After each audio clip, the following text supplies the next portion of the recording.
Bom, então, uma boa noite a todos, a todas. Estamos aqui na nossa oitava aula do nosso curso, né? No nosso curso, nosso programa Trabalho, Justiça e Cidadania, nossa oitava aula do curso de capacitação.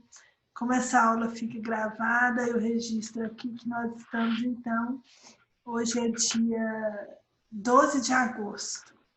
Estamos aqui na pandemia da Covid 2019. Da Covid 2019. Espero, apesar de estarmos em 2020, né? Espero que daqui a uns anos a gente olhe isso e esteja bem no passado, né? E que nós estejamos todos bem. Mas, por enquanto, nós estamos no meio aí do furacão, né? Então, vamos seguindo. Bom, pessoal, nós tivemos várias aulas, né? Hoje, então, é a antepenúltima. Nós tivemos aulas sobre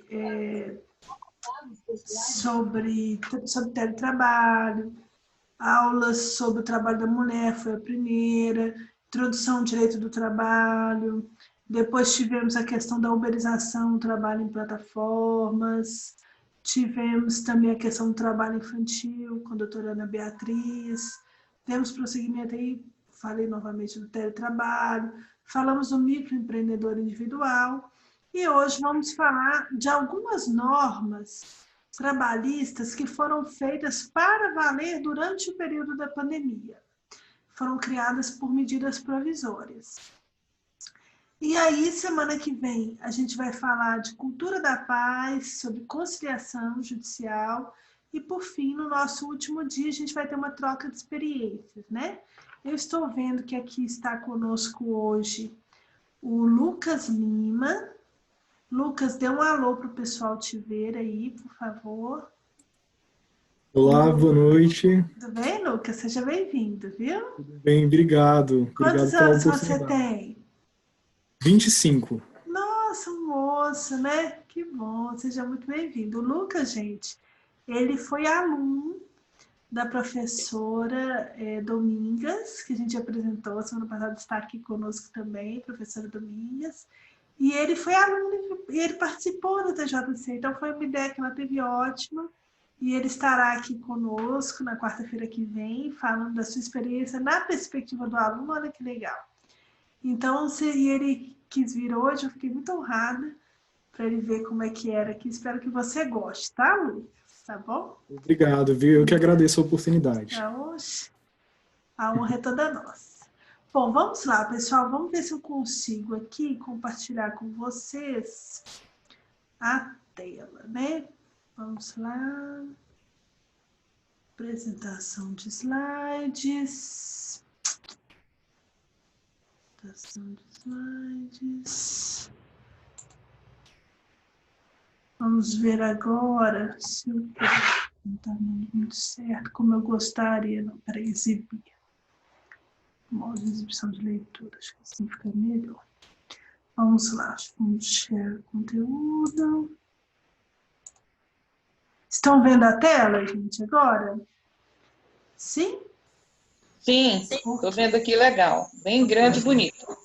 Obrigada, professora Daíra. Então, vamos lá para o nosso curso hoje, a nossa oitava aula. Bom, a primeira questão que a gente colocou aqui é a gente fez uma pergunta, um direito emergencial na área trabalhista, porque o que acontecia? A gente normalmente, não é muito comum a gente ter medida provisória tratando do direito do trabalho. Porque as relações de trabalho, elas têm uma certa perenidade e por isso, principalmente nos últimos anos, a gente não tinha medidas provisórias. E aí veio a pandemia e a partir de março nós tivemos inúmeras medidas provisórias no Brasil, de assuntos variados, né? E inclusive sobre o direito do trabalho. E aí começou-se a construir essa ideia de um direito do trabalho emergencial, né? Ou seja, um direito do trabalho só para este momento. E nós tivemos, a gente teve outras medidas provisórias, não são só essas duas, não. A gente teve sobre esporte, sobre direito desportivo, sobre várias questões. Mas, como o nosso tempo aqui é reduzido, nós vamos falar das mais importantes, que são a medida provisória 927, e a medida provisória 936. Essas medidas, a 927, ela trouxe inúmeras alterações. Ai, gente, esse meu gato aqui, misericórdia. Ela trouxe inúmeras alterações, tratando de férias, ela foi a primeira, tratando de férias, de banco de horas, etc. A gente vai falar disso. Só que ela acabou caducando, ou seja, ela não foi aprovada dentro do prazo devido. E depois veio a medida provisória, como a gente coloca aqui, a 936, que foi muito importante essa medida. Foi a medida que falou, que possibilitou reduzir os salários junto com jornada e suspender os contratos de trabalho. E aí, a gente colocou a dúvida que não quer calar. O provisório pode se tornar definitivo? E por que a gente colocou essa questão, né, dessa dúvida que não quer calar? Porque no Brasil, infelizmente, a gente sabe que existem muitas práticas que nascem como se fossem práticas provisórias e que depois acabam se tornando práticas definitivas. A gente vê muito bem isso, por exemplo, vamos dar um exemplo simples, né? O IPVA. O IPVA foi um imposto que era para ser provisório e está há décadas e décadas aqui no Brasil. Um outro exemplo foi, por exemplo, a CPMF. Ela até, depois de um tempo, ela caiu, mas depois de muitos anos, né? Tanto que o nome dela era Contribuição Provisória sobre Movimentação Financeira. E se bobear, está voltando de novo, né? Então, isso nos preocupa muito, porque a gente sabe mesmo que é necessário você ter normas especiais nesse período, algumas normas para preservar o emprego. A gente compreende isso, a gente entende essa situação. Mas o que nos preocupa é que isso seja uma justificativa para perpetuar essas normas. Isso é que é o problema, entendeu? Mas vamos ver, né? A medida 927, ela acabou não sendo aprovada no tempo. Tem várias medidas provisórias que não estão sendo aprovadas no tempo. Então, ela produziu efeitos apenas durante a vigência dela, que foi 120 dias, mas é um tempo muito relevante. E são efeitos que acabam se postergando para além do contrato de trabalho. Bom, prosseguindo nessa questão, essa medida, pessoal, ela teve uma questão muito assim, diferente, logo lá no seu artigo 2º. Por quê? Porque ela falava assim, que durante o estado de calamidade pública, esse estado de calamidade pública, ele foi decretado pelo presidente Bolsonaro logo no início da medida, né? Não foi logo no início, mas enfim, foi em março, né? E ele se estende até 31 de dezembro. Eventualmente, ele pode ser até prorrogado, né? E depois, alguns estados e municípios também decretaram. Aqui no DF foi decretado mais recentemente. Bom, ela fala que durante esse estado de calamidade pública, o empregador e o empregado poderão fazer um acordo individual, escrito, para preservar o contrato de trabalho, e aí é o que vem, assim, o que é muito diferente. E fala que terá preponderância sobre os demais instrumentos normativos, legais e negociais, respeitada a Constituição. Bom, isso é uma coisa muito diferente no direito do trabalho, porque vocês lembram daquela aula que a gente teve com o Maurício? Foi uma das nossas primeiras aulas, lembram? Em que a gente falou, né, com o nosso colega Maurício, que ele falou das normas no direito do trabalho. Então ele falou, olha, primeiro está lá a Constituição, né? Depois as leis, e você pode ter normas coletivas, você pode ter acordos individuais, desde que eles observem as leis ou que eles venham trazer algo além da lei, algo para o trabalhador mais positivo que a lei, né? Por quê? Porque a Constituição fala, né, no artigo 7º, são direitos dos trabalhadores urbanos e rurais além de outros que visem a melhoria de sua condição social. Ou seja, a Constituição seria o mínimo, ela não seria o máximo, ela seria o mínimo. Então, a gente sempre foi organizado dentro dessa ideia. Constituição, leis, e embaixo, acordos individuais ou acordos coletivos, desde que melhores para o trabalhador do que a lei ou do que a Constituição. E aí veio esse artigo e ele falou diferente. Ele falou assim que ele teria preponderância sobre a lei e só não estaria preponderante sobre a Constituição. Ou seja, então esse artigo, por exemplo, a Constituição, ela não fala assim, o 13º, por exemplo. Ela não fala quando vai ser pago o 13º, ela não fala se ele pode ser dividido, ela não fala como que as férias vão ser pagas, ela não tem esses detalhes. Então, esse acordo individual, por exemplo, poderia dividir o 13º em várias parcelas ao ano, por exemplo, estão percebendo? Então, isso criou muita dúvida entre nós, sabe? Por isso, foi se construindo uma interpretação sobre o que seria possível ou não em torno desse artigo. Bom, se entendeu que ainda que a gente permitisse que houvesse um acordo individual, e aí vocês vão ver que ao longo aqui do nosso encontro, eu vou usar muito o acordo entre aspas. Por que acordo entre aspas? Porque o acordo individual entre empregado e empregador não é uma situação muito fácil. Por quê? Porque empregado e empregador normalmente não estão numa situação de equilíbrio. Então, se eles não estão numa situação de equilíbrio, muitas vezes o acordo, ele é mais uma imposição. Porque o acordo, o termo pressupõe o quê? Duas vontades, né? Duas pessoas manifestando igualdade. Mas se a minha opção geralmente é ser ou eu aceito ou eu sou despedido, geralmente eu não tenho acordo. E num período de pandemia, isso é pior, porque durante a pandemia, as pessoas elas têm uma possibilidade, o trabalhador tem uma possibilidade de se opor mais ainda reduzida que normalmente ele teria. Porque vejam, a possibilidade que um trabalhador tem de se opor a um acordo, ela é inversamente proporcional ao desemprego. Quanto maior é o desemprego, menor a possibilidade dele, não é? Porque ele sabe que se ele for despedido, ele vai ter que procurar outro emprego. E como você procurava um outro emprego com a maioria das empresas fechadas, né? Principalmente naqueles primeiros dias daqueles decretos, tudo fechado. Como é que você vai conseguir se candidatar a emprego?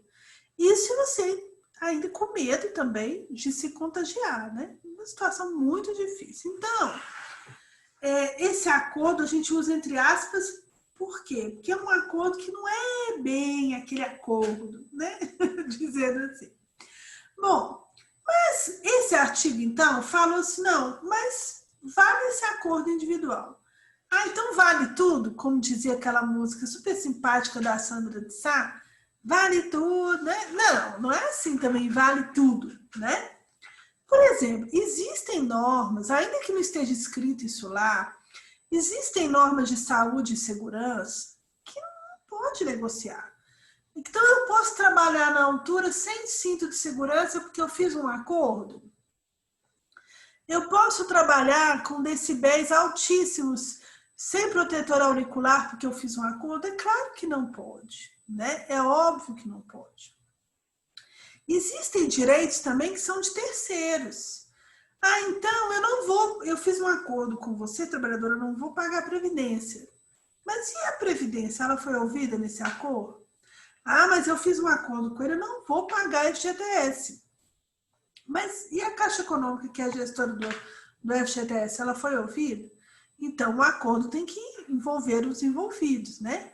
E como a gente coloca aqui, Aí a gente já começa a entrar num terreno mais pantanoso, que são aqueles exemplos mais controversos.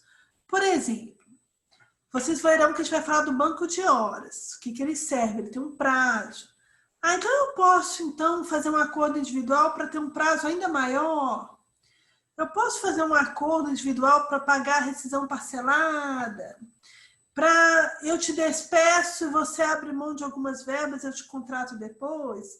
São situações delicadas que a gente não sabe sequer se os empregadores estão adotando, esperamos que não, né? Mas que eventualmente podem estar sendo adotados. Bom, essa medida provisória 927, quem que ela abrange? Ela abrange, em geral, todos os trabalhadores. Então, a gente coloca aqui urbanos, rurais, aprendizes, estagiários, empregados públicos. Mas é claro que é necessário que se tenha um bom senso, né? No sentido de perceber que algumas atividades, por sua própria natureza, não vão permitir que você aplique para todos os trabalhadores. Por exemplo, como é que eu vou fazer trabalho, vamos supor, teletrabalho, trabalho doméstico, por exemplo?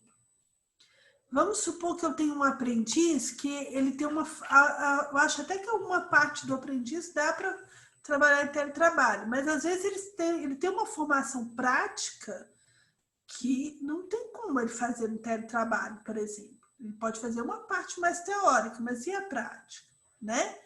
Então, nem tudo que essas normas, que essa medida provisória traz, se aplica a todo tipo de trabalhador, né? A gente tem que ter sabedoria e bom senso nisso.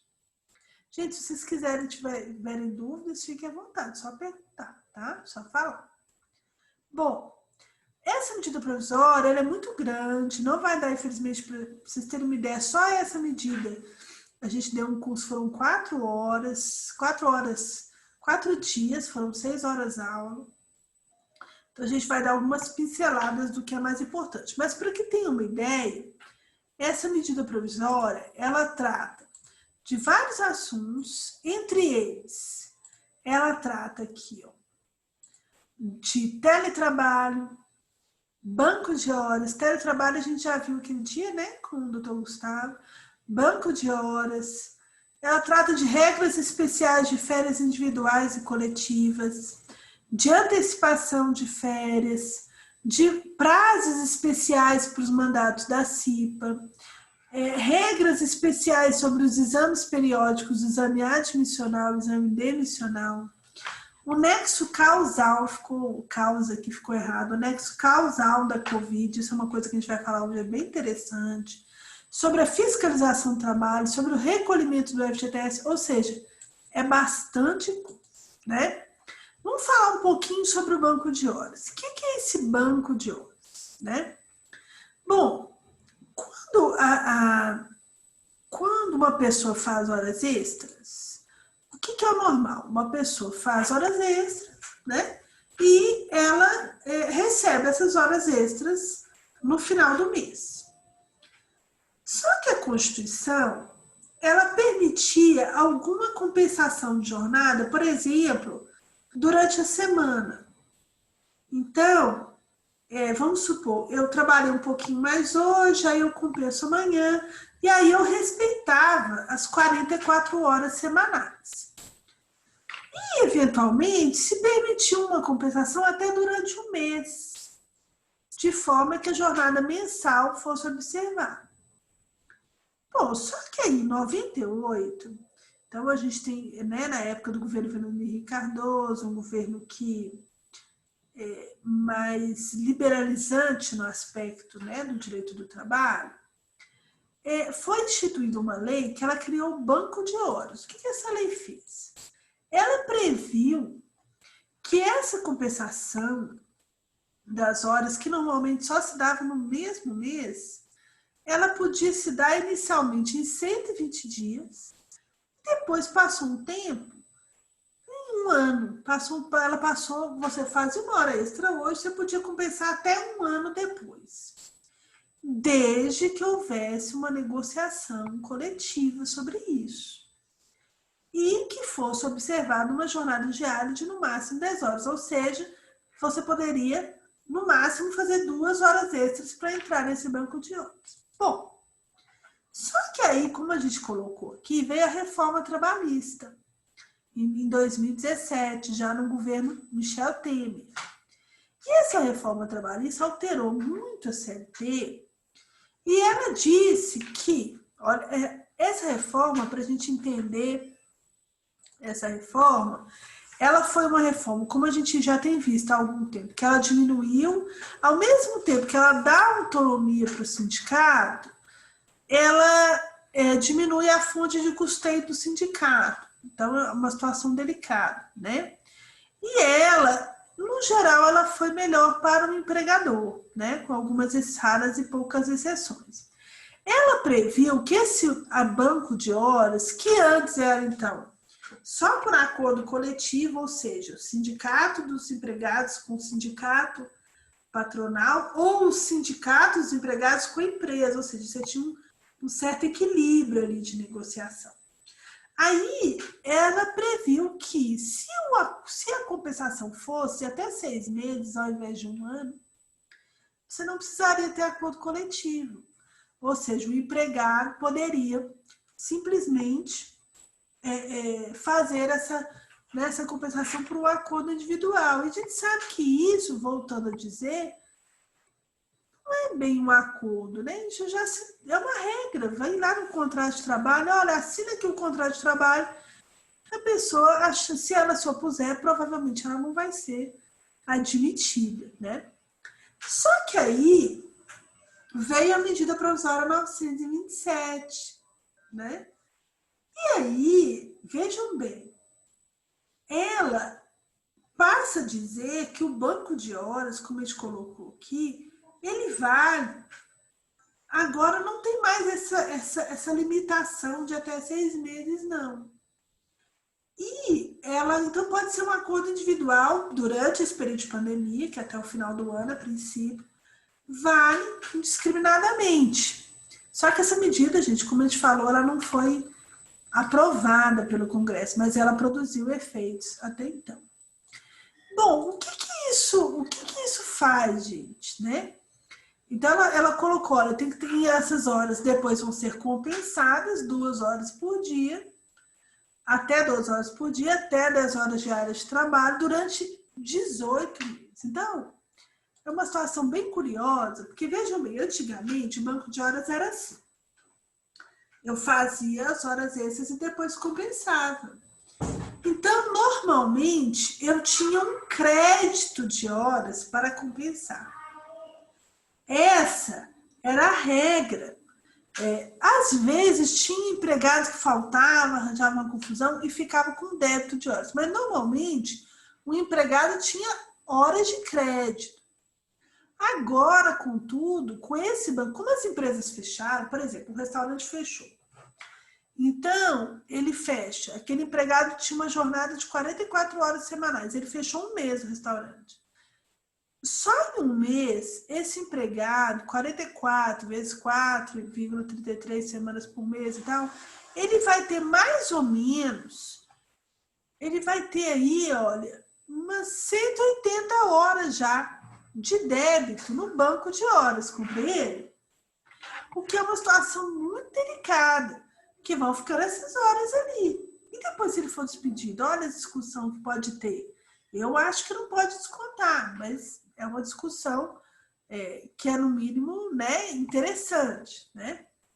Bom, mas foi uma medida que o governo fez para tentar evitar que houvesse a despedida dessas pessoas, né?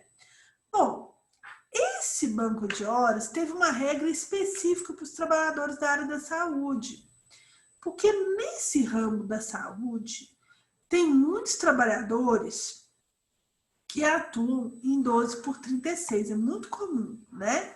Dias alternados. Então, se permitiu que para esses trabalhadores eles trabalhassem em uma jornada até maior, de 24 por 72, se não me engano. Né? E aí, essas horas, aí seria um banco de horas realmente com crédito, para depois compensar. Imaginando a questão de você ter um pico muito grande de atendimento nos hospitais, enfim.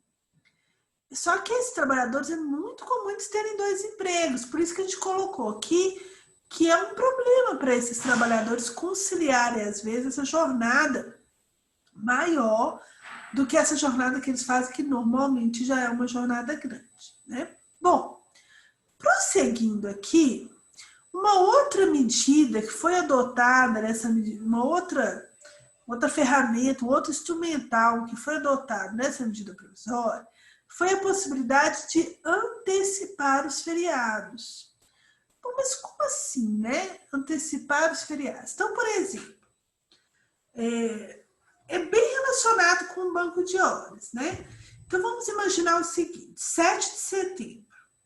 Normalmente, se a pessoa trabalhasse no 7 de setembro, ela teria direito às horas extras, não é verdade? Agora, o empregador que ficou fechado, ele antecipa esse feriado de 7 de setembro e quando chegar o dia de 7 de setembro, essa pessoa vai ter que trabalhar. E aí ela não vai ganhar horas extras, entendeu? E aí a medida previu que isso seria possível, não precisaria de acordo, salvo para feriados religiosos, que são aqueles em que, então, teria que ter acordo, como, por exemplo, o dia 12 de outubro, o dia do evangélico, que é o dia 30 de novembro, o feriado de finados, que também é considerado, um feriado religioso. Ou seja, são medidas, tanto o banco de horas quanto a antecipação de feriados, que são medidas que, considerando que aquela pessoa não está trabalhando, vai pegar essas horas, né, para que ela trabalhe depois, ou então, no caso do feriado, justamente para que ela trabalhe no dia do feriado. Não é o melhor, mas também não é o fim do mundo, né? Infelizmente, tem problemas piores do que isso. Bom, outra medida que a SNP 927 trouxe foi a possibilidade de antecipar férias individuais, de dar férias individuais com menos burocracia do que as férias normais.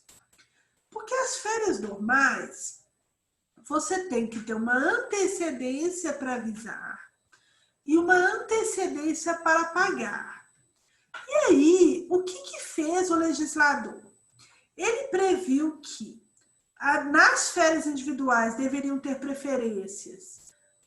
preferência quem é do grupo de risco, como idosos, pessoas com doenças com comorbidades, enfim. E previu que essa marcação e a questão do abono de férias, do abono pecuniário, quem decidiria é o empregador. O que é esse abono pecuniário? O abono é aquele negócio de vender um terço das férias. A CLT, numa situação normal, ela fala o seguinte, que a pessoa pode vender férias desde que ela comunique o empregador até 15 dias antes do término do período aquisitivo. Por exemplo, eu tenho um período que eu adquiro as férias e depois um período em que eu gozo as férias. Então, vamos supor que eu entrei na empresa em março, dia 15 de março. Todo ano, dia 15 de março, eu completo um ano. E aí, eu completo o meu período aquisitivo. E aí, eu tenho mais um ano depois para gozar as férias, para usufruir as férias. Se eu quiser vender 10 dias, a gente fala 10 dias é um terço das férias, é porque geralmente as férias são de 30 dias. Se eu quiser vender um terço dessas férias, o que eu tenho que fazer? Eu empregar 15 dias antes de eu completar esse um ano de aquisição, eu tenho que avisar o empregador, olha, quando eu for tirar essas férias, eu quero vender. Se eu passar esse prazo, eu posso até vender depois, mas aí o empregador tem que concordar, não é mais um direito meu. E aí, a medida provisória fez o seguinte, ela disse, não, agora quem decide esse negócio de vender férias durante a pandemia é um empregador. E aí, convenhamos, ela tem razão. Porque imagina, a empresa está fechada. Eu vou vender férias para trabalhar 10 dias nas férias numa empresa fechada? Não tem muito sentido, não é verdade? Né?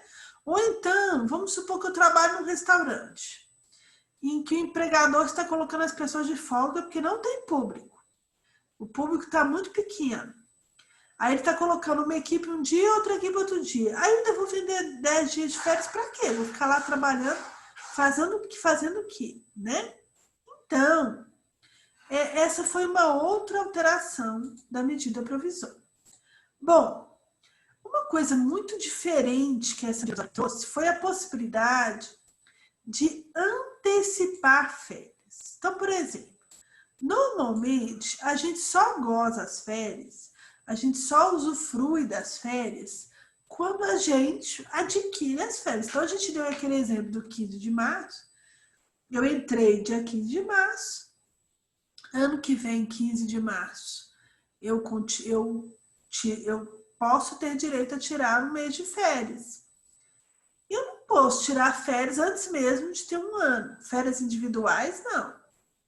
Coletivas, sim. Individuais, não. E aí, essa medida provisória trouxe essa possibilidade de eu antecipar férias. Então, por exemplo, eu já tirei o meu período de férias, só que a empresa ainda não pode abrir. Aí o empregador falou, olha, você vai tirar, então, mais um mês, mas vai ficar no seu débito de férias. Né? Então, percebendo? E permitiu também que esses períodos de férias possam ser divididos em períodos muito pequenos. Isso é muito complicado. Olha, colocou mínimo de 5 dias para cada período. Né? Normalmente a CLT, antigamente, não podia dividir.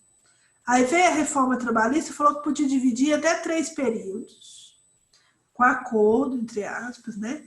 Mas pelo menos um tinha que ser de 14 dias. Aí agora, e os outros, né, tinha essa questão quanto aos outros dias, né? Os outros tinham que ser pelo menos 5 dias. Aí agora, vejam, é uma situação delicada, né? Porque agora você pode ter período de 5 dias. Aí avisa, tira 5 dias, 5 dias, 5 dias, 5 dias. As férias vão ficando muito, muito mitigadas. E antes, você tinha todo um prazo para você avisar sobre as férias. Era de 30 dias antes. A gente até sabe que tem empresa que não avisa antes. Mas, enfim, o correto era isso. E agora passa a ser 2 dias apenas. É bem verdade que no período da pandemia, se você fosse esperar 30 dias, ia ser 30 dias de empresa fechada. 30 dias seria muito. Mas que 2 dias também é pouco. É verdade que também é pouco, né? Bom, também alterou o pagamento, que antes, quando você ia sair de férias, você tinha que receber as férias antes, 2 dias antes. Agora, sob o fundamento de que o empregador não pôde se planejar, que ele não tinha caixa, enfim, ele vai pagar as férias junto com o salário do mês, na época em que ele pagaria o salário. Estão percebendo? Então, é umas férias bem diferentes, né? Nós vamos combinar que são umas férias meio ruinzinhas, né? E o terço de férias, ele tem que ser pago antes das férias normalmente. Agora também não. Ele vai poder ser pago junto com o 13º salário anual, que é quando? Lá em novembro e dezembro, né? Bom, e aí a gente coloca esse vídeo aqui e pergunta, será que a gente pode discutir que não tem gozo de férias efetivamente nesse caso? E aí eu queria ouvir de vocês. Vamos dar uma animada aqui, que esse negócio está muito silencioso aqui. O que vocês acham? Vocês acham que é errado isso? É um absurdo colocar o trabalhador em férias? Ou vocês acham que é razoável colocar o trabalhador em férias? O que vocês acham? Fiquem à vontade aí. Tem um negocinho de levantar a mão aqui, mas eu nunca sei muito bem, não, como é que é, não. Raise hand, sei lá. Mas, enfim. Pois não, Maria Machado, fala aí para nós. O que você acha? Já que você fez um joinha. Vou pegar meu áudio. Bom, eu acredito que só complicou um pouco mais para o trabalhador, porque assim, nunca teve, vamos dizer assim, uma relação boa entre empregado e empregador. Então, a situação, eu acho que fragilizou mais ainda. né? E colocou o trabalhador de mãos atadas em alguns aspectos. E essas férias mitigadas dessa forma, eu não vejo com bons olhos. De fato, vamos combinar que férias mesmo, elas não são, né? Até porque as pessoas nem não podem viajar, né? E teve um momento que a gente não podia nem sair de casa. Agora, assim, apesar da gente ainda estar no pico da pandemia, agora tem muitas atividades abertas. Se você quiser, você pode ir no restaurante, no shopping, alguma coisa, enfim. Mas antes não tinha nem lugar para ir, né? E você não podia tirar férias, né? Agora, por outro lado, é também uma medida de tentar preservar o emprego, a pessoa não ser despedida. Porque também não é fácil também ficar, por exemplo, 4 meses fechado, pagando salários, é difícil também, né? Tem mais alguém aí, gente? O que vocês acham? Doutora, eu Pois não. gostaria de falar a minha opinião. Tá me ouvindo todo mundo? Sabe o Sim. que eu acho?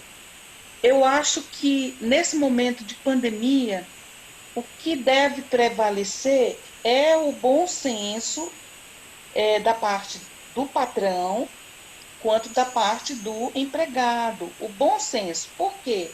Para a gente ter o salário, a gente precisa produzir. Quem vai nos pagar tem que ter a produção, ou seja, de bens materiais, ou de alimento, ou de serviço, qualquer tipo de trabalho. Então, eu acho que nesse momento, também por causa do desemprego que está alto, o que precisa ter é uma boa conversa entre o patrão e o empregado, o tempo todo, né? Por quê? Porque um tem que proteger o outro, é ou não é? Você vai receber daquela pessoa pelo que você produz. Estamos em pandemia, o comércio está fechado, o serviço está fechado. Então, se o patrão oferece isso, você tem que, de alguma forma, não completamente ceder por ceder, mas ceder por contribuir para que você continue tendo o seu emprego. Porque ficar desempregado é muito ruim. Essa é a minha opinião. E eu digo isso também porque o meu marido, ele era empresário, né? Então eu vivi muito isso, vivi essa parte aí de conversa, de chegar com a pessoa e falar, ó, é assim, assim, assado. Como é que você acha? Tá bom para você? Nós estamos passando por um momento difícil, né? É o que eu acho. É Mas eu difícil, acho também né? que... mas sabe o que eu acho, doutora? Eu acho que toda forma de comunicação, colocando o preto no branco, o amarelo com o vermelho, como se fala, você falando que é assim por causa disso, o que você acha, ponderando, dá para se chegar a um acordo. Essa é a minha opinião. A É, mas comunicação, ela às vezes prevalece. também, professor, é aquela história, é difícil. Eu entendo os dois lados. Entendo o lado da empresa, principalmente das pequenas empresas, médias empresas que realmente não conseguem ficar muitos meses sem arrecadação. Entendo mesmo. Mas também aquele negócio assim, a gente vê tanto trabalhador humilde que não consegue nem se expressar direito, não é verdade? Então, olha, é um negócio, como a gente brinca, faca de 2 legumes, né? Eu acho que nessa pandemia, gente, não é bom para ninguém, né? Vamos combinar. Agora, todo Doutora, mundo eu tenho só fala. uma coisa que eu queria colocar. Ah, Os empregadores que são, os empregados que são esses que não têm patrão, que são autônomos, sabe, doutora? Eu tenho reparado que eles estão com a faca e o queijo, como diz o bom mineiro. Porque, deixa eu lhe falar, porque eles negam serviço, por exemplo, com um eletricista, com pedreiro, sabe? Ah, eu estou superlotado de serviço, eu estou assim, assim. Eles estão podendo escolher para quem mas você trabalhar. acha? Eu acho que para eles está até pior. É? Eu não Bom, mas sei, vamos prosseguir aqui. Vamos vamos prosseguir, que sim. como diz o moço da novela, o tempo ruge. Mas eu acho que para eles está até pior. Mas vamos lá, olha. Esse negócio de antecipar férias é um negócio complicado, porque a gente fez até uma observação aqui você tem riscos à saúde mesmo, né, do trabalhador, porque, vejam, as férias ela tem uma função muito importante para desconectar, para a pessoa descansar, né, para a pessoa recompor as energias. Tirar férias de 15 dias, de 30 dias, é bem diferente do que tirar 10 períodos de 3 dias, por exemplo, né? Você precisa dessa desconexão até espiritual mesmo, até racional, intelectual, enfim, para você, né, ter novas energias quando você retorna ao trabalho. E aí, se você não tem isso é um risco para o empregador. Então, é algo que ele tem que olhar com bastante cuidado, né? Bom, prosseguindo aqui, na questão das férias individuais, olha que curioso. A medida provisória permitiu cancelar, ou seja, a pessoa, para trabalhadores de saúde, a pessoa estava com férias marcadas, permitiu cancelar as férias da pessoa, ou até suspender, a pessoa estava no meio das férias e convocar as pessoas para trabalhar. É um negócio meio de guerra mesmo, né? Que choca um pouco. Mas no caso dos trabalhadores da saúde, talvez possa ser aceito. Mas a medida provisória fala também de trabalhadores de funções essenciais. E a gente sabe que as normas públicas brasileiras, elas teceram muito conceito do que é essencial. Vocês lembram que teve uma época que até manicure, sem desmerecer nada a manicure, mas ninguém morre sem manicure, né, gente? E até a manicure foi dito que era um serviço essencial, né, salão de beleza. Pode ser essencial na sua perspectiva individual, mas não é essencial na perspectiva coletiva, né? A professora Daí está rindo, a gente se diverte nessas questões. Bom, prosseguindo... Deve ser essencial para manicure, doutora. Mas, né? Então, para a perspectiva dela, claro que é. Ela precisa do emprego, mas... Para a sociedade, aquele momento não era o mais importante ter o serviço da manicure, né? Bom, nas férias coletivas, não teve uma alteração significativa. O que alterou? O prazo, que antes as férias coletivas, as férias coletivas eram muito usadas para situações em que a empresa não conseguia funcionar. Então, por exemplo, assim, a empresa, vamos pensar aqui uma empresa vamos supor, uma empresa automobilística. E às vezes deu um problema lá na China e parou de mandar o aço especial, enfim, as peças. As empresas fazem muito isso, as empresas automobilísticas. Elas fecham, colocam todos os trabalhadores em férias coletivas, né? A CLT já autoriza isso há muito tempo, mas tinha que ter 15 dias de antecedência. Agora passam a ser 2 dias de antecedência, né? E também dispensa a comunicação no sindicato. É aquele viés que a gente comentou com vocês, né? Que o sindicato veio perdendo muita força a partir da reforma trabalhista. E a medida provisória 927 também faz isso, né? Uma outra questão, postergação de prazos e extensão de mandatos. Ela postergou questão de prazos de exames admissionais e demissionais, cursos obrigatórios. Tem vários cursos que são obrigatórios por força de normas regulamentadoras. Por exemplo, cursos, quem vai trabalhar, por exemplo, com vigilância. De tanto em tanto tempo, vigilância armada tem que fazer um curso perante a Polícia Federal.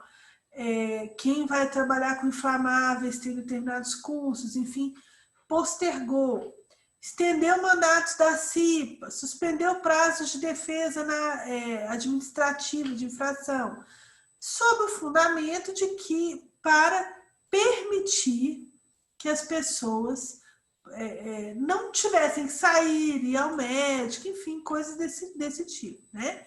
Então, a gente colocou aqui, por exemplo, a questão da postergação dos exames admissionais e demissionais, né?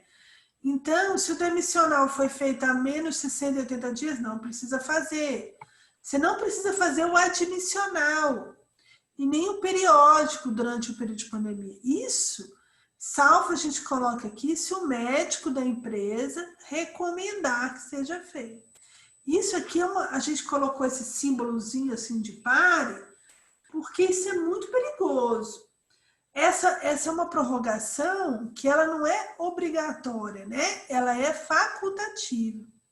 Então, a empresa tem que pensar muito se ela quer mesmo não fazer o exame do trabalhador. Porque imagine, por exemplo, o seguinte, nesse período de pandemia, eu estava vendo um caso de um menino, uma tristeza, um menino de, acho que 13 anos, que faleceu, uma criança aí, que ele descobriu que estava com Covid quando ele machucou a perna. E eles foram lá, ele machucou a perna, e aí ele estava tossindo um pouco e tal, dor de cabeça. O médico vai fazer o exame da Covid, ele estava com Covid. Então a empresa pode contratar alguém que está infectado. E aí, olha, ele pode contaminar as outras pessoas, né? E, não obstante, ele pode ter um agravamento do caso dele e aí depois se discutir se é culpa ou não da empresa. Então, o melhor é a empresa, sim, fazer o exame admissional. Até porque não é tão difícil fazer o exame admissional, né? Bom, prosseguindo, a medida provisória também permitiu que os mandatos da CIPA sejam prorrogados. O que é a CIPA? A CIPA é a Comissão Interna de Prevenção de Acidentes. Ela tem um mandato para os seus membros, né? E são periódicos, tem que ter eleição. E a medida provisória prorrogou esses mandatos até o final da pandemia. Será que se justifica? Será que seria difícil mesmo fazer essa eleição? Às vezes sim, às vezes não. Eu não acho que isso aqui é um grande problema, mas a gente menciona aqui com vocês, né? Agora, uma questão que é super interessante, eu acho que isso vai chamar a atenção de vocês aqui, é a questão do nexo causal da Covid. Tinha um artigo na medida provisória 927 que dizia que a Covid não seria, a princípio, uma doença ocupacional.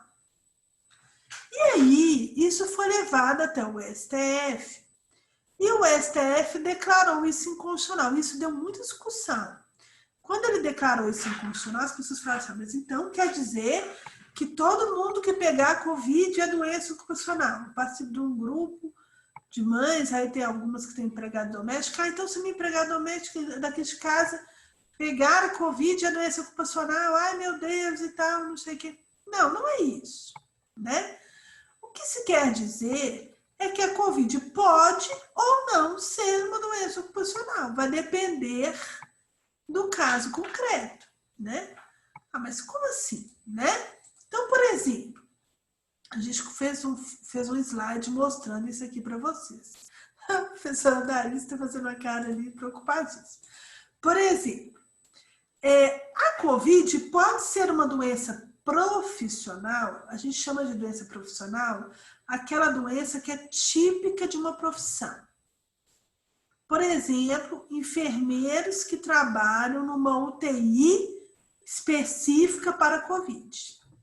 Aí percebam, se essa pessoa pegou Covid, a gente vai presumir que ela pegou Covid no trabalho. É justo, não é? É razoável entender isso. Agora, vamos supor, eu, no meu caso, sou juiz, estou trabalhando em casa e peguei Covid. Eu vou presumir que eu peguei Covid por conta do trabalho? Não dá para presumir isso, não é? Mas tem algumas pessoas que não trabalham lá na UTI, mas que às vezes estão expostas a um risco grande. Então, vamos supor que eu trabalho num supermercado, que eu sou caixa do supermercado, passa gente demais ali, um ambiente fechado, e eles não estão me dando máscara, eles não estão me dando álcool gel, eles não estão me colocando aquela proteção, né? Eles não estão medindo a temperatura das pessoas. E aí, eu peguei a doença. Aí, provavelmente, aí dá pra gente entender que eu peguei a doença no trabalho. É o caso do motoboy, por exemplo, pessoas que estão muito expostas ao ambiente de contaminação. Compreender? Só que isso não é fácil, gente, porque é difícil. Às vezes pode ser que eu peguei lá, às vezes pode ser que eu não peguei. É uma presunção, né? Mas o que isso traz na prática de diferença? Traz muita diferença, né? Então, a gente colocou aqui, olha, é necessário diferenciar o risco normal no ambiente de trabalho. Então, por exemplo, eu trabalho num escritório, tem pouco contato com o público. Eu peguei lá, a gente vai presumir que eu não peguei, não foi por conta do trabalho. A gente tem que diferenciar isso daqueles locais onde tem muito risco, onde não tem EPI. A gente colocou o caso desse homem trabalhando no frigorífico, não foi à toa. O Brasil está com uma explosão, não é só no Brasil, no mundo, uma explosão de casos em trabalhadores que trabalham em frigoríficos. Porque o ambiente é muito frio, eles trabalham muito próximos um ao outro e as regras de proteção são insuficientes. A gente tem vários casos de trabalho para tratar desse assunto. Bom, e aí olha que interessante. Será que o trabalhador pode se opor a uma... Olha, isso é uma questão que mexe com a gente. Será que ele pode se opor a prestar serviços por conta de uma questão dessa natureza? Estão percebendo? Uma questão... não é só pelo valor do salário, não é pelo vale alimentação, não é pela jornada de trabalho, é por condições sanitárias de trabalho. Estão percebendo? Né?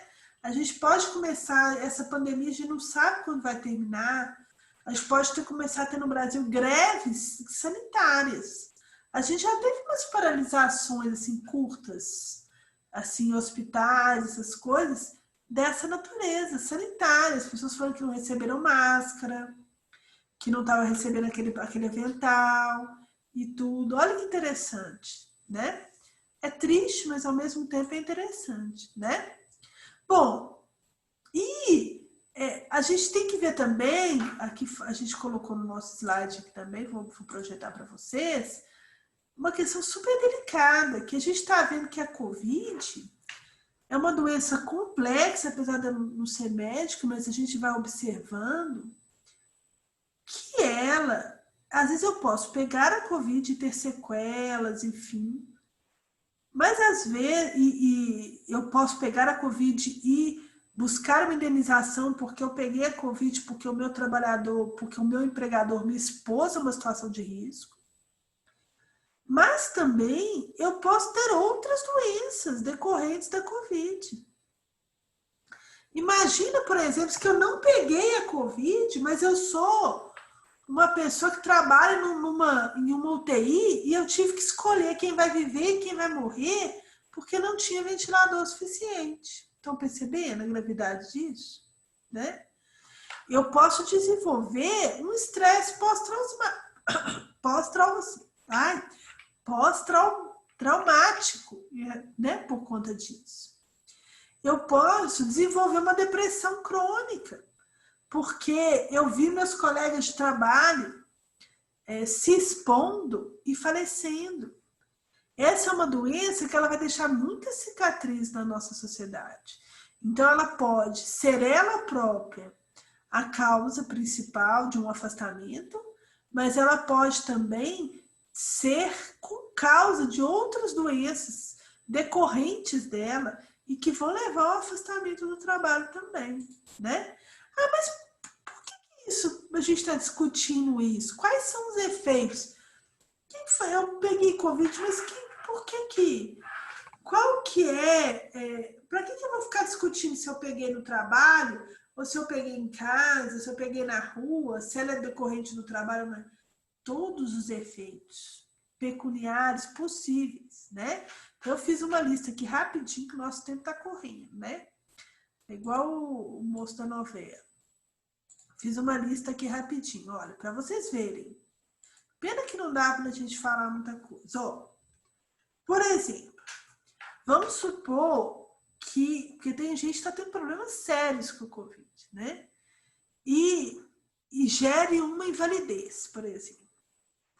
Aposentadoria por doença do trabalho, doença ocupacional, eu recebo 100% da média das minhas remunerações. Já uma aposentadoria por uma doença comum é aquela regra de que você recebe, se não me engano, 60%, mais 2% de cada ano de contribuição. Então, é uma diferença muito grande, né? Outra questão, estabilidade no emprego. Se eu tive uma doença ocupacional, eu só posso ser despedido 1 ano depois da minha cura. Não posso ser despedido imediatamente. Durante o período em que eu fiquei afastado, eu tenho que ter recolhimento de FGTS. Outra questão, auxílio-doença. Isso é uma questão que as pessoas não sabem. Para eu receber um auxílio-doença do INSS por uma doença comum, eu tenho que ter um mínimo de contribuições. É o que a gente chama de carência. Mas se for um auxílio-doença por acidente do trabalho ou por doença ocupacional, que seja, não. Então, uma pessoa com uma Covid ocupacional vai receber auxílio-doença. Uma pessoa com uma Covid não ocupacional, dependendo do tempo de emprego, ele não vai receber. O seguro que a empresa paga, seguro de acidente de trabalho, ele é maior cada vez que tem uma notificação de doença.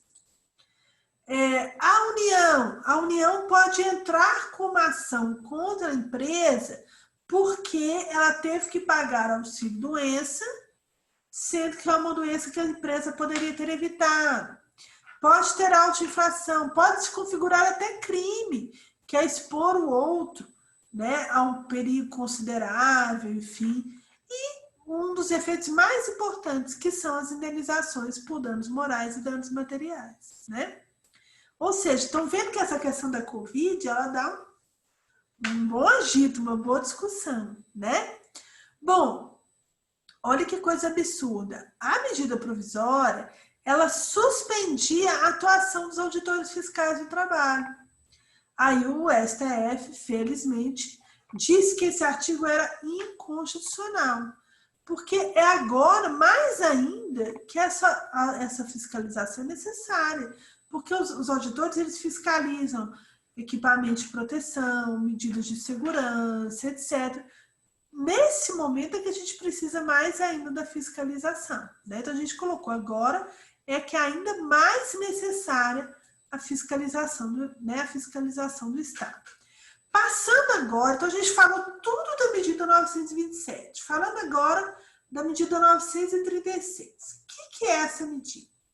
Foi uma medida que permitiu a redução de salários com redução de jornada ou então a suspensão total do contrato. Então, ela previu aqui, redução do salário com a mesma redução de jornada em 3 níveis, 25%, 50% ou 70%. Ou então a suspensão total do contrato de trabalho. E aqui a gente colocou, por um acordo individual, ela estabeleceu 3 faixas de salário. Quem ganha até 3.135, quem ganha de 3.135 até 12.102 e quem está acima. Para essa faixa mais embaixo, essa faixa mais em cima, ela permitiu um acordo individual. E para quem está no meio, ela falou que tinha que ter acordo coletivo. Bom, alguns problemas aí. Então, vendo esse mocinho pulando o muro aqui, o muro é o quê? O muro é a Constituição. E a Constituição fala que só pode ter redução de salário se tiver negociação coletiva. A Constituição é expressa em dizer isso. Assim, salta-se aos olhos. Só falta a Constituição gritar, né? Ela fala expressamente isso. E o STF falou assim que bastava o quê? A comunicação ao sindicato. Né? Não é nem autorização, uma comunicação. Isso, gente, é uma grande pena, porque a Constituição, ela estabelece algumas regras para períodos excepcionalíssimos, que são estado de sítio e estado de defesa. E entre essas regras não está afastar os direitos trabalhistas, porque aí, quando a gente começou lá no início, vocês lembram que a gente falou que a gente tinha medo de que esse direito emergencial virasse um direito permanente? Porque isso aqui no Brasil acontece muito. A gente pega uma situação provisória, que às vezes até se justifica em algum momento, e torna essa situação uma situação permanente. Esse é o problema, né? Bom, aí então quer dizer que o acordo, vale dizer entre aspas, com o empregador, né? Para a redução do meu salário, da minha jornada. E aí pronto, eu vou ter uma redução de 25%, uma redução de 50%, 75% de suspensão e não vou receber nada em troca. A princípio era assim. Mas aí o governo, ele colocou isso na medida 927, ele fez uma outra medida no dia seguinte para revogar isso. Aí ele previu uma contrapartida, que vocês já devem ter ouvido falar. Que é o quê? Que é o chamado benefício emergencial. Porque tem o auxílio emergencial, que são aqueles R$600 que são pagos pelo governo. E tem o benefício emergencial, que também é pago pelo governo. Como é que ele é, esse benefício emergencial? É o valor que a pessoa receberia de seguro-desemprego, proporcionalmente ao que ela teve de redução. Então, se ela teve uma redução de 50%, ela vai receber 50% do que ela receberia de seguro-desemprego. Para quem ganha menos, a redução não é muito grande. Mas para quem ganha mais, a redução é muito grande, porque o seguro-desemprego ele tem um teto. Eu acho que hoje ele está na faixa de 3 mil, acho, 3 mil e pouco. Ele tem um teto. Acima disso, você pode ganhar 10 mil, 20 mil, 30 mil, que você só vai receber esse teto. Por isso que o legislador compreendeu que para esses lá embaixo não precisava de acordo coletivo, porque a perda deles seria pequena. E que esses aqui do meio precisavam, porque a perda seria grande. Ao passo que aqueles lá de cima, em tese, na cabeça do legislador, eles teriam facilidade de negociação. Isso é muito complicado, gente. Teve gente que teve perda muito grande. Mais ou menos 10 milhões de empregados no Brasil fizeram esses acordos individuais. E teve gente que teve perda muito grande, e teve gente que ficou em teletrabalho fazendo tudo que fazia antes, ou seja, com redução salarial, fazendo tudo que fazia antes e ganhando menos. É uma situação muito desanimadora, né?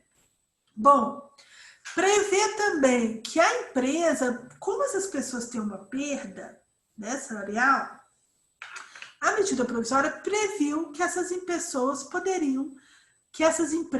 poderiam pagar uma ajuda compensatória. Se fossem empresas de grande porte, aí lá no texto tem uma referência a isso, no texto da medida provisória, aí seria obrigatório pagar essa ajuda compensatória. Mas se fossem empresas de pequeno ou médio porte, não. Agora, sabe o que é curioso? Que, na verdade, não é a empresa que está pagando essa ajuda compensatória, porque ela pode deduzir do imposto de renda esse valor.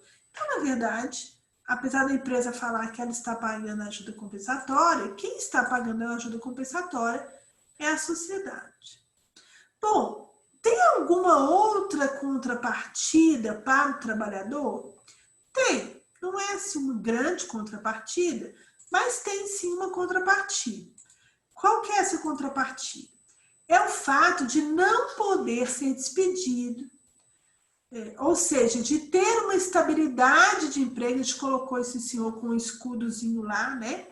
Durante o mesmo período, após o restabelecimento normal do contrato. Então, se eu fiquei 2 meses com suspensão de contrato, recebendo salário menor, eu depois tenho que ter pelo menos 2 meses de manutenção no meu emprego. Só posso ser despedido se eu cometer uma falta grave. Não é assim uma grande instabilidade, né? Bom, uma outra questão. A gente fez um outro desenhozinho para mostrar como é que a pessoa fica meio que na corda bamba. E se o trabalhador for despedido durante o período de estabilidade, né? Então, a empresa não pode despedir? Pode. Não é uma estabilidade absoluta que ela não pode despedir. Só que aí ela paga uma indenização.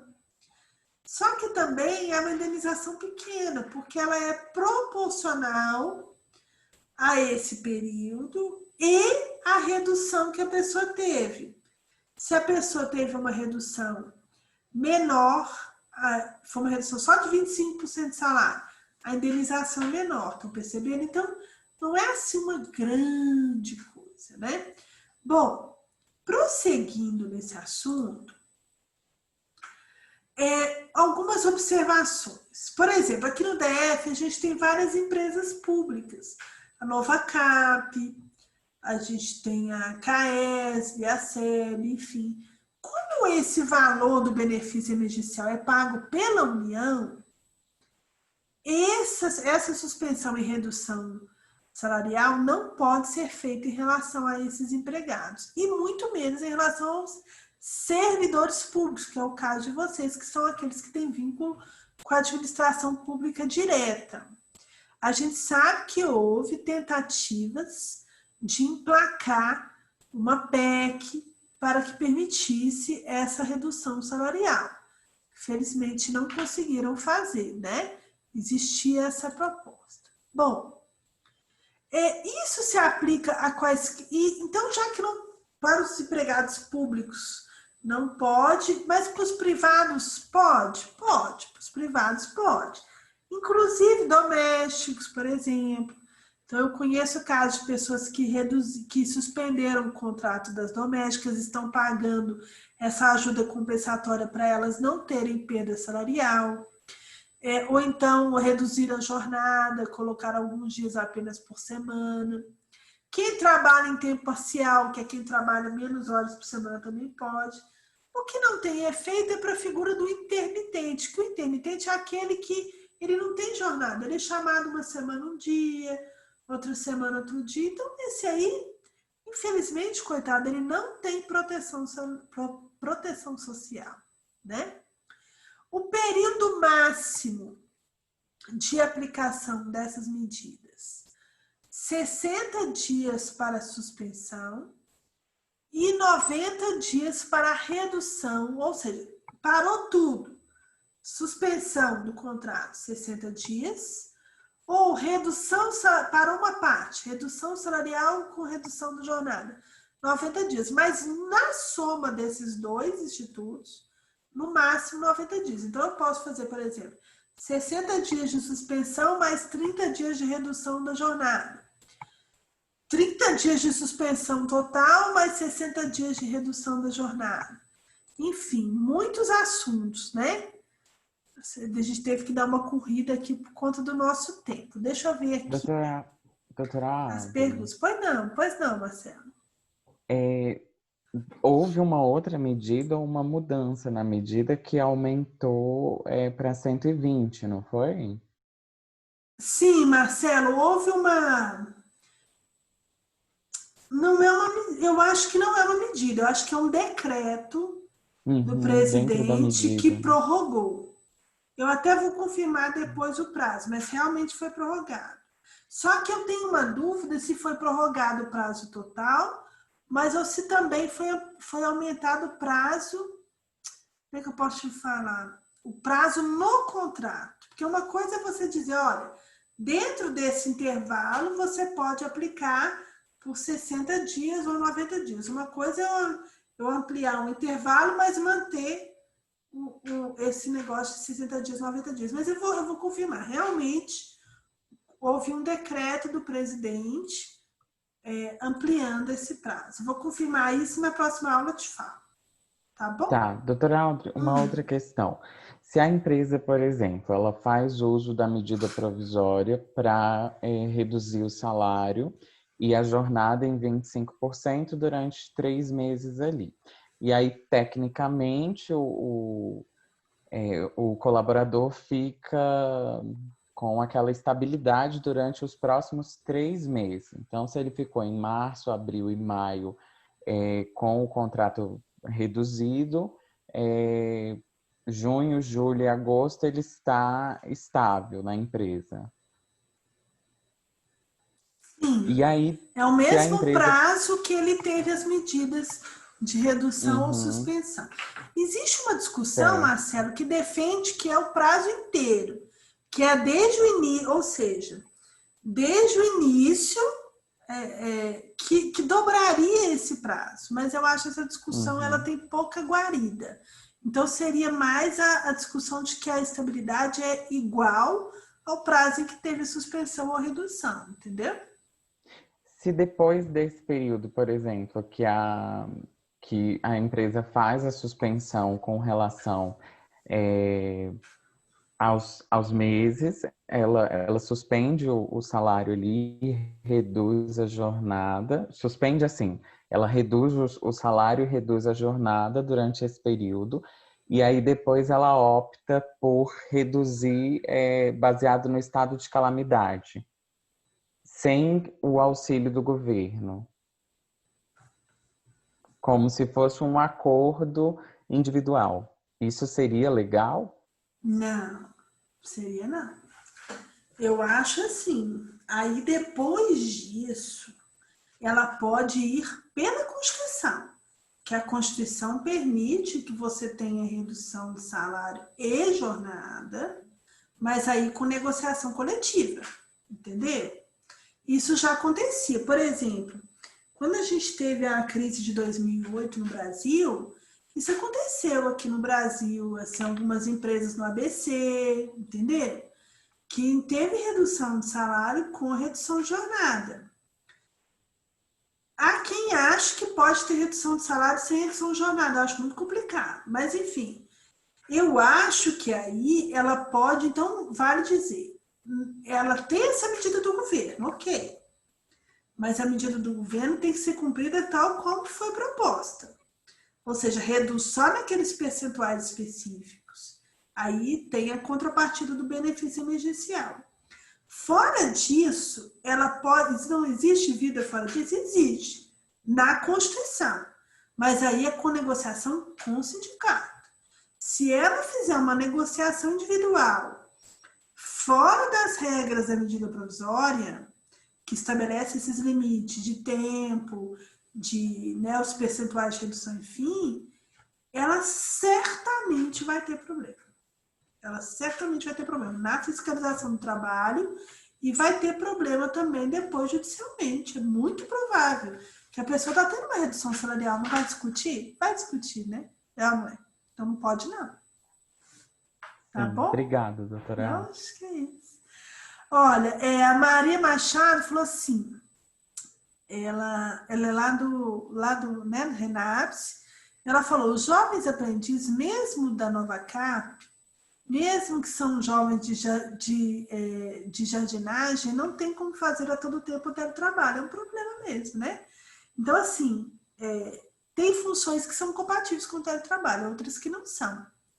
Né? Então, a gente até brinca, né? A empregada doméstica vai ficar lá, bota o arroz, agora patrão, coloca o tempero, dá uma refogadinha, não tem jeito de ter teletrabalho. Agora, às vezes, por exemplo, antigamente não tinha muito esse negócio de lavadeira e passadeira que fazem na sua casa, né? Às vezes olha, hoje você ia passar roupa, você passa a roupa na sua casa, eu pago a conta de luz proporcional, né? Não é impossível, mas é difícil para algumas profissões. Aldaídes, doutora, essa medida somente trouxe bastante detalhes e situações pontuais. Parece que ela veio beneficiar o patrão. Estou completamente certa, parcialmente certa ou completamente errada? O direito não tem resposta taxativa. Ela é mais favorável para o patrão mesmo. Mas também um momento de dificuldade, de crise, né? Não é fácil mesmo, né? A Michelle, eu acho que não deveria existir lados, mas sim um planejamento governamental decente. De fato, nessa pandemia, se nós tivéssemos uma harmonia maior e um planejamento melhor, a gente teria tido muito menos problemas jurídicos, sanitários, econômicos, né? Isso é verdade. E aí a Cris faz aquela pergunta, foi lá no calcanhar, né? Igual quando o povo está jogando futebol, vai lá e dá um chute no calcanhar, assim, ó.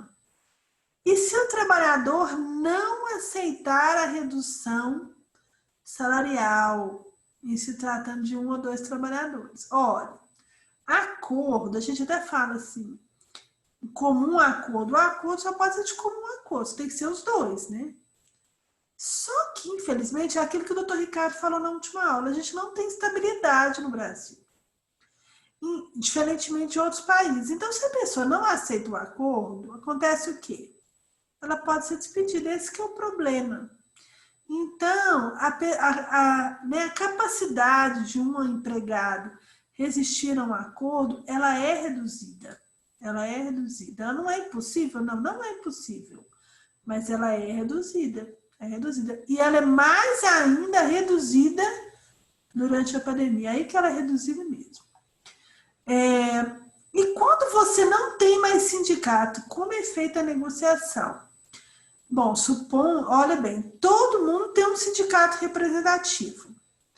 Ele pode não ser o melhor sindicato, não pode ser o sindicato mais próximo da categoria, mas todo mundo tem um enquadramento sindical e que aquele enquadramento levará ao sindicato próximo, né? Então é possível fazer uma negociação, né? Em tese, né? É possível fazer uma negociação. E aí, pessoal, quem tem mais perguntas? Fiquem à vontade para perguntar, vocês estão muito tímidos. Eu tenho. Pois não, Maria, fala aí.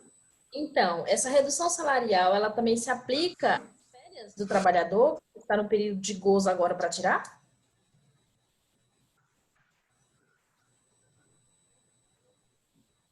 Deixa eu ver se eu entendi. Por exemplo, eu vou tirar 30 dias de férias.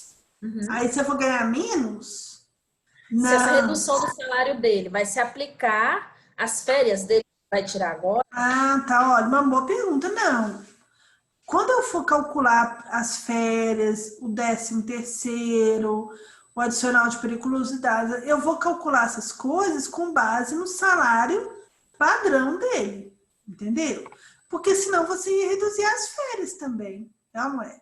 As férias não são 30 dias de salário? Eu vou calcular lá 30 dias de salário. Então a pessoa vai ter direito às férias integrais.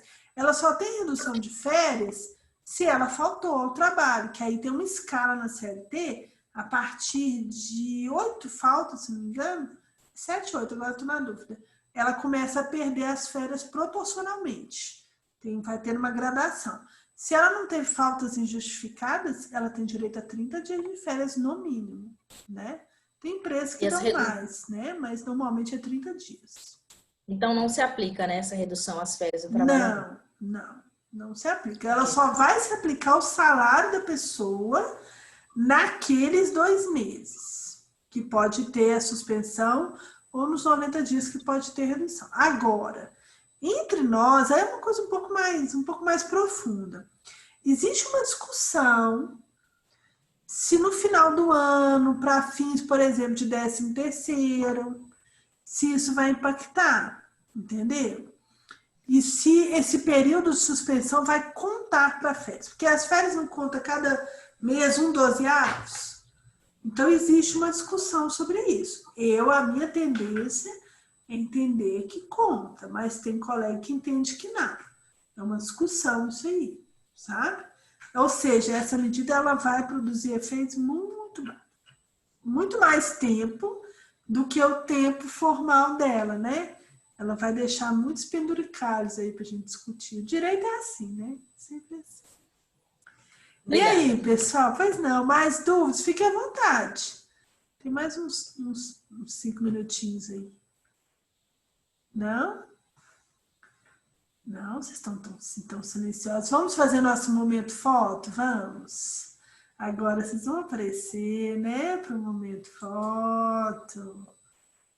Vamos lá, vendo todos aqui, todas bonitas, todos bonitos. Eu passei perfume hoje para nossa aula. Para aparecer o perfume. Ai. Vamos lá, um sorriso, gente? Vamos lá?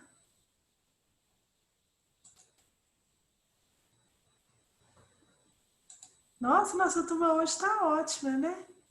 Pessoal, muito obrigada, então. Espero que vocês tenham gostado. Desculpe pela correria, porque esse tema é muito grande. Então, realmente, a gente teve que acelerar. Mas espero que tenha sido útil para vocês. Eu vou mandar os slides e vou mandar as observações escritas. Faça aquela questão que o Marcelo colocou também, aquele também esclarecimento. E espero que vocês tenham um ótimo resto de semana para a gente se encontrar segunda-feira que vem. Tá bom? Muito obrigada Doutora a todos. Aldri, tem uma coisinha para falar. Sabe o que não. eu adorei nessa aula?